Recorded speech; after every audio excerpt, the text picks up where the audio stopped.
cette histoire de Mercosur, non seulement c'est une humiliation, et je pèse mes mots, absolue pour Emmanuel Macron et toute la classe politique, parce que à quoi bon avoir un président de la République élu au suffrage universel direct, ayant énormément de pouvoir, s'il n'est pas capable de nous protéger d'accords internationaux qui sont mauvais pour nos agriculteurs, pour notre santé, pour notre économie.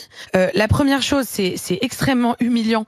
Et moi, j'ai honte. Je pèse mes mots. J'ai honte d'avoir un président de la République aussi faible. Voilà.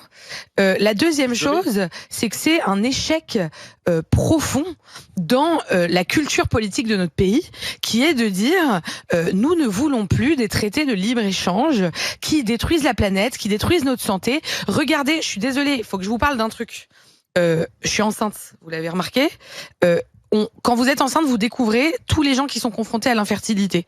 Vous découvrez, moi, vous savez ce que m'a dit ma sage-femme? Elle m'a dit, quand j'ai fait mes études, je m'attendais pas à avoir plus de patients infertiles que de femmes enceintes parmi ma patientèle. Elle m'a dit ça. Et je lui dis, mais comment c'est possible que vous gériez plus l'un et l'autre? Vous êtes en train de vous dire, mais de quoi elle nous parle? Elle nous parle d'infertilité, on est en train de parler de Mercosur. Mais en fait, c'est exactement lié. Et pourquoi?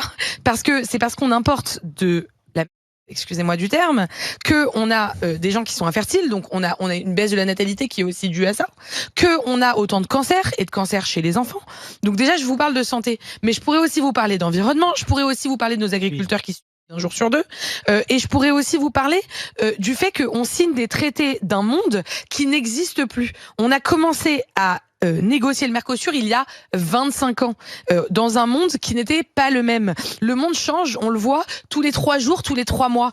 Et 25 ans après, on est encore en train de s'acharner, enfin on n'est pas en train de s'acharner, on est en train de se faire humilier par des pays qui ont envie de vendre des voitures, comme l'Allemagne et l'Italie, alors que nous avons tout à perdre. Attendez. Le Mercosur, c'est le sujet le plus politique qu'on aura à traiter cette année et l'année prochaine pour la présidentielle.